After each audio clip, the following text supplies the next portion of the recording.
Assalamualaikum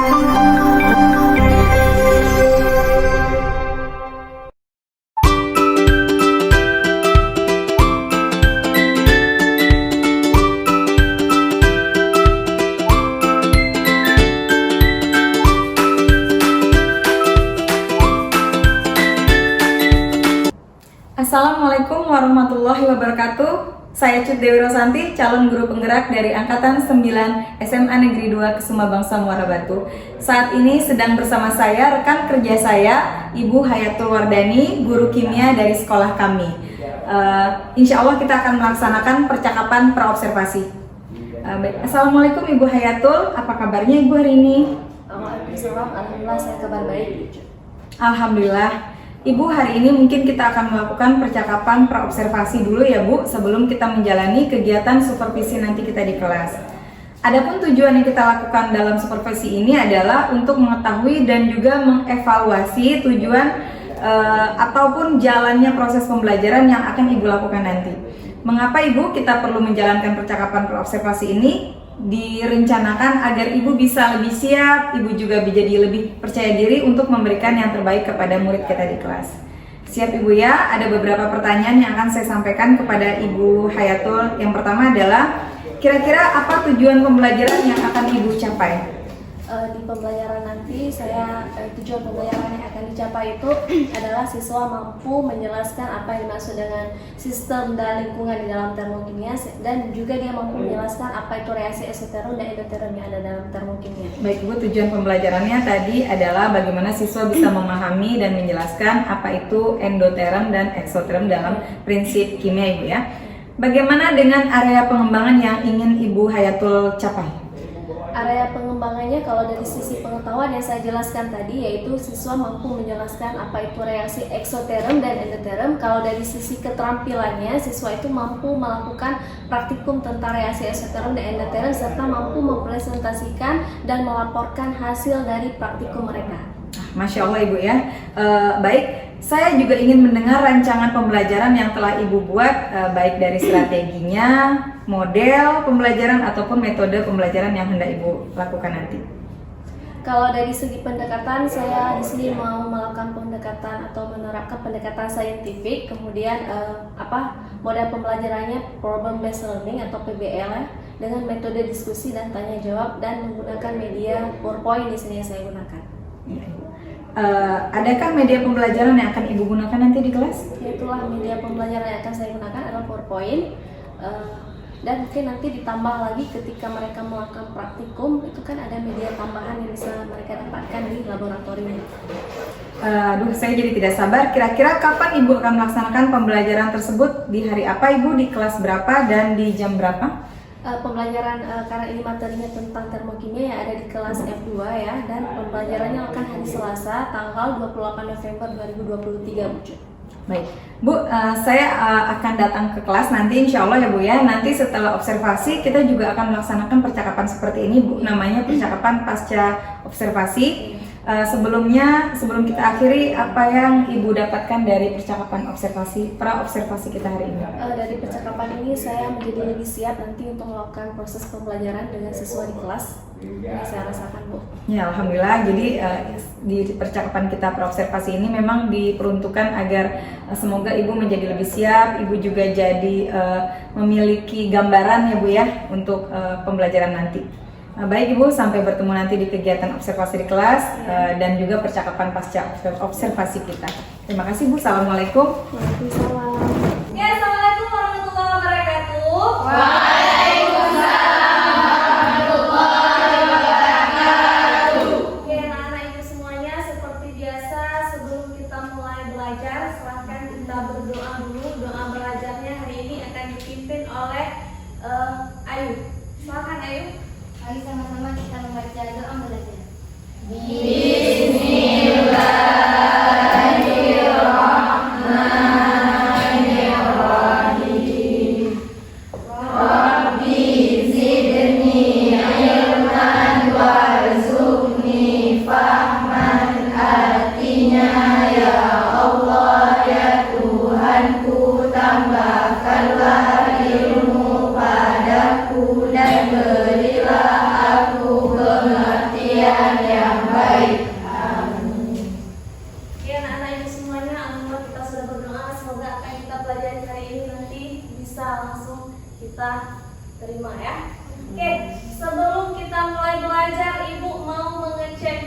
Siapa hari ini yang tidak hadir? Nadia Afifa Tadi Afifah, kenapa? sakit. Sakit. Oke, kita doakan semoga kawan kita segera Sembuh. Oke nak, jadi sebelum kita mulai belajar materi hari ini, ya, Ibu mau mengingatkan kembali kalian materi di SMP ini. Kalian di SMP belajar di IPA terpadu, kalian belajar tentang energi. Ada yang masih ingat apa itu energi? Ya, Bu. Oke. Kemampuan melakukan kegiatan usaha. Kemampuan untuk melakukan suatu kegiatan atau suatu usaha. Kamu bisa melakukan segala sesuatu aktivitas karena kamu punya energi. Rizkia hari ini bisa ke sekolah, bisa datang ke sekolah, sanggup berjalan karena dia punya energi. Nah, itu pelajaran yang kamu sudah dapatkan di pembelajaran terdahulu ya di SMP. Oke nak, coba perhatikan ini. Ini gambar apa? Gambar seseorang anak yang sedang makan dan bermain. Kenapa dia sanggup bermain? Karena dia makan. Oke, apa yang dia makan? Sayuran. Ada apa lagi di sini? Ada daging. Pokoknya makanan yang dia makan sehingga dia punya energi untuk bermain salah satunya karena aktivitas anak-anak biasa bermain. Nah, dia makan. Nah, jadi kira-kira di sini ada energi apa yang ada di makanan ini sehingga dia bisa melakukan aktivitas bermain? Energi apa di sini nak? Ini apa? Matahari. Kebetulan hari ini cuaca kita tidak terlalu cerah ya. Kebetulan hari ini cuacanya agak mendung. Tapi kalau cuacanya cerah kita bisa melihat matahari. Nah, matahari ini juga sebagai salah satu sumber energi. Nah, coba perhatikan. Di sini ada matahari. Nah, kemudian ada gambar apa lagi di sini? Padi. Ada tumbuhan padi. Nah, padi ini dia memperoleh apa dari matahari? Energi cahaya. Nah, energi cahaya yang diperoleh oleh padi yang merupakan jenis tumbuhan sehingga dia bisa menghasilkan beras dimanfaatkan oleh manusia untuk memakan nasi. Kalau pada manusia nasi itu sebagai penghasil apa? Karbohidrat sebagai penghasil energi untuk tubuh manusia sehingga manusia bisa melakukan aktivitasnya. Nah, kemudian lihat lagi. Jadi dari yang kita lihat tadi ada gambar yang pertama, gambar seorang anak yang sedang makan kemudian dia bisa beraktivitas. Kemudian ada gambar dari sumber matahari sebagai energi, ya. Itu adalah berhubungan dengan materi kita hari ini yaitu termokimia. Oke. Hari ini kita akan belajar termokimia dan ini materi yang akan kita pelajari hari ini adalah termokimia. Nah, termokimia ini sebenarnya aplikasinya sangat banyak dalam kehidupan sehari-hari. Contoh ya yang sangat sering kita alami ketika mau turun hujan. Bagaimana keadaan kondisi lingkungan kita? Ada terasa nggak kalian panas cuacanya? Ada nggak? Ada. Nah, itu berhubungan dengan reaksi termokimia. Nanti kita akan lihat dia masuk reaksi eksoterm atau endoterm. Nah, jadi dari pembelajaran termokimia nanti kita akan mencapai tujuan kalian membedakan sistem dan lingkungan, kemudian mampu membedakan mana sistem terbuka, tertutup dan terisolasi. Kita lihat termos masuk kelompok mana nanti. Kemudian reaksi eksoterm dan endoterm apa contoh aplikasinya dalam kehidupan sehari-hari dan bagaimana proses terjadinya. Oke. Jadi Ibu mau sekarang kalian duduk berkelompok, kalian jumlahnya 20, silahkan kalian duduk dalam 5 kelompok, masing-masing kelompok terdiri atas 4 orang sesuai kelompok belajar yang sudah dibagikan. Oke, silahkan. Oke nak, kalian sudah duduk berkelompok dan hari ini Ibu akan memberikan LKPD untuk kalian diskusikan mengenai termokimia, ya. Mengenai termokimia ini berarti setiap kelompok akan mengerjakan LKPD secara diskusi kelompok ya.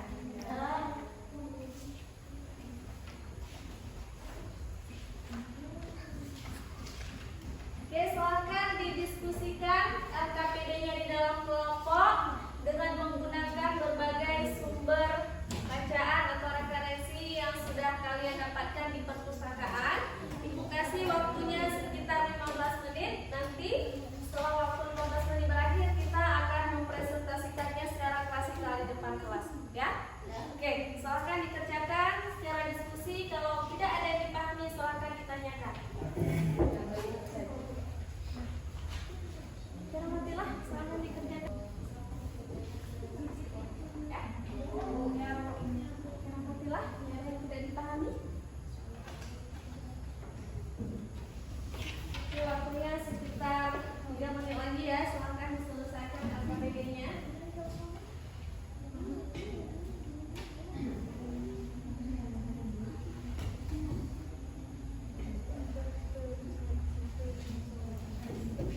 sekarang saatnya kita melakukan presentasi secara klasikal di depan kelas. Oke, Ibu mintakan perwakilan kelompok 3 dulu yang maju ya. Kelompok lain silakan nanti menanggapi kalau ada yang berbeda dari hasil diskusinya. Oke, sekarang silakan kelompok 3 perwakilannya maju ke depan kelas, Nak. Oke, suaranya dia ya.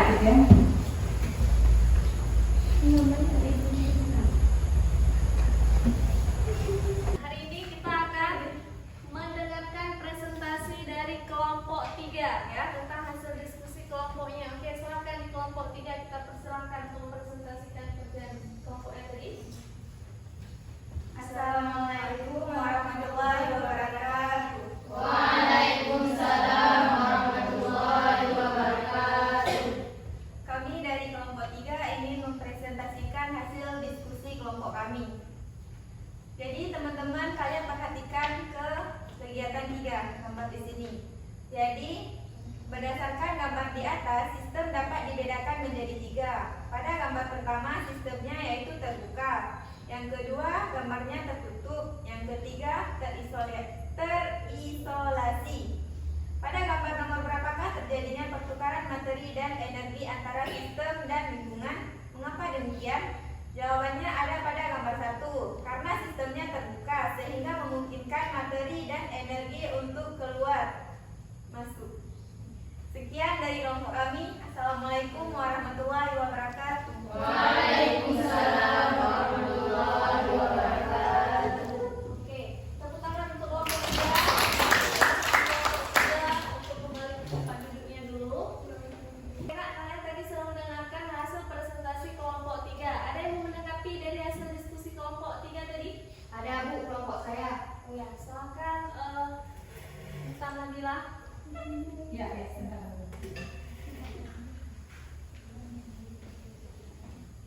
Assalamualaikum warahmatullahi wabarakatuh. Waalaikumsalam warahmatullahi wabarakatuh. Saya Dinda Nabila dari kelompok 2 ingin menanggapi hasil kerja kelompok 3. Setelah kami memperhatikan hasil kerja kelompok Saranadia, menurut kami sudah sesuai dengan prinsip-prinsip termokimia. Sekian dari kelompok kami. Assalamualaikum warahmatullahi wabarakatuh. Waalaikumsalam warahmatullahi wabarakatuh. Oke, kasih tepuk tangan untuk teman-teman. Oke, bagus dan presentasinya juga sangat bagus tadi ya. Jadi Ibu kembali mengingatkan kalian bahwa termokimia tadi kita di situ belajar bagaimana dikatakan sistem dan bagaimana dikatakan lingkungan. Tapi kalau dalam pembelajaran geologi, kamu belajar lingkungan adalah segala sesuatu yang ada sekitar kamu. Tapi dalam konteks termokimia yang dikatakan dengan sistem adalah yang ada atau yang menjadi pusat perhatian kita, dan segala sesuatu di luar dari sistem itu semuanya namanya lingkungan. Tapi kalau yang dalam konteks biologi lebih ke yang berhubungan dengan alam sekitar. Nah, sistem di dalam termokimia itu ada 3. Mungkin kalau yang sering kalian lihat, kalian tidak tahu itu namanya apa, tapi sering sekali kalian melihat dalam kehidupan kalian. Yang pertama tadi ada sistem terbuka, di mana di situ terjadi 2 proses. Yang pertama terjadi proses pergantian materi atau zat yang ada di dalam sistem bisa keluar masuk. Satu lagi energi, energinya dalam bentuk kalor, karena di sini berbicara tentang termokimia. Jadi bisa keluar masuk. Contoh, kalau dari gambar yang ada di LK kalian tadi, LKPD kalian tadi, ada sebuah gelas yang diisi dengan kopi yang masih panas dan tidak ditutup. Nah, di situ terjadi apa? Prosesnya adalah kopinya dapat kamu tambahkan kembali, artinya materinya bisa keluar masuk, kemudian panas tadi juga bisa keluar masuk. Jadi terjadi pertukaran energi yang bisa keluar masuk. Nah, itu namanya sistem terbuka. Kemudian sistem yang kedua, sistem tertutup. Ada gambar di gambar 2 yang ada di LKPD kalian tadi. Ya, di mana di situ ada sebuah gelas yang berisi kopi juga, tapi kopi gelasnya itu ditutup. Nah, ditutup berarti tidak memungkinkan terjadi pertukaran zat atau materi yang ada di dalam kopi. Hanya terjadi perpindahan atau pertukaran panas. Panas kalau yang kamu tutup biasa kopinya juga nanti lama-lama akan dingin. Jadi panasnya bisa berpindah juga. Nah, itu namanya sistem tertutup. Dan yang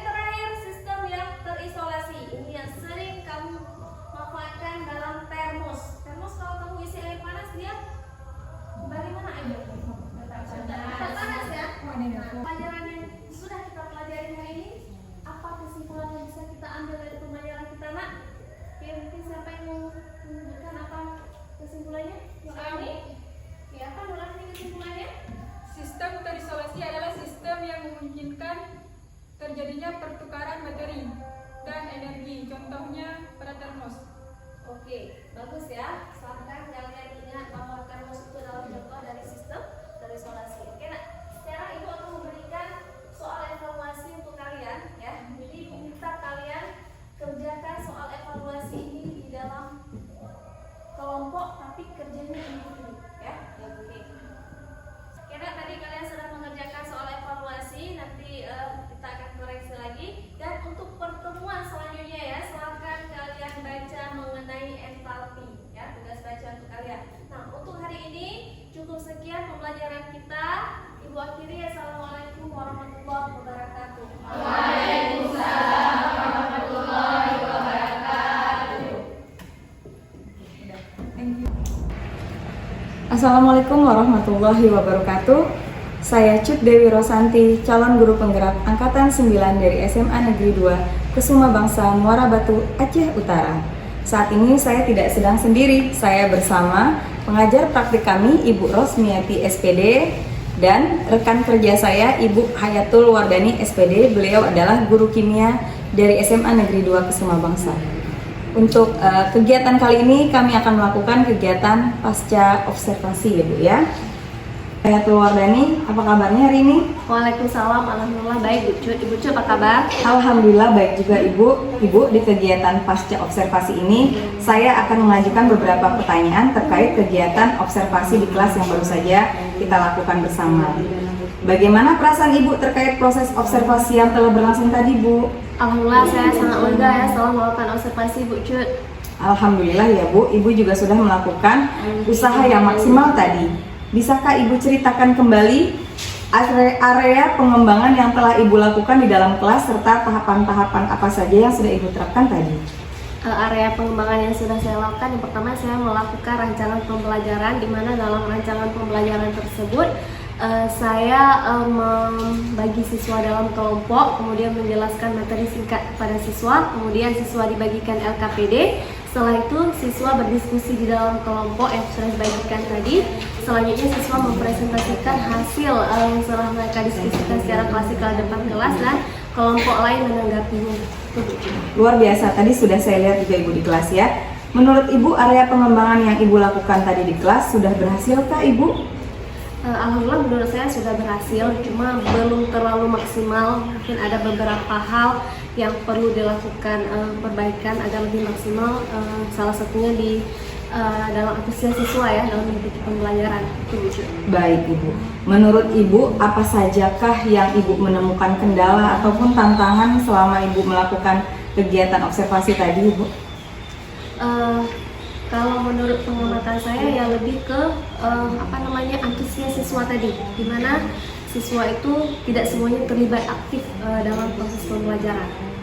Ya, jadi Ibu, menurut pengamatan Ibu tidak semua siswa turut aktif keseluruhan ya dalam pembelajaran. Kalau menurut Ibu, hal apa sih yang bisa membuat siswa tidak seluruhnya aktif dalam kegiatan pembelajaran yang Ibu lakukan? Kalau menurut saya berarti kan dalam pembelajaran tersebut harus diisi dengan kegiatan yang bisa meningkatkan minat dia. Contohnya kita memberikan ice breaking untuk siswa ya, biar dia lebih antusias dan aktif semua dalam pembelajaran. Berarti kegiatan-kegiatan yang menarik minat siswa untuk memberi lebih semangat lagi ya Bu ya. Jadi kalau tadi saya tangkap Ibu berencana akan menerapkan ice breaking ataupun kegiatan-kegiatan yang menumbuhkan minat belajar siswa yang lain ya Bu ya. Aduh, saya jadi tidak sabar nih Bu, kira-kira kapan ya Ibu mau mulai menerapkan kegiatan tadi yang Ibu sampaikan untuk perbaikan pembelajaran seperti tadi? Insya Allah semester depan kita akan terapkan Bu. Baik Ibu, semoga berhasil, semoga rancangan Ibu pembelajarannya juga berjalan dengan lancar. Terima kasih Ibu Hayatul untuk waktunya hari ini. Terima kasih untuk waktunya Ibu Ros. Sekian kegiatan pasca observasi pembelajaran kita hari ini bersama Ibu Hayatul Wardani dan Ibu pengajar praktik kami Ibu Ros. Kurang lebihnya saya mohon maaf. Wabillahi taufik wal hidayah. Wassalamualaikum warahmatullahi wabarakatuh.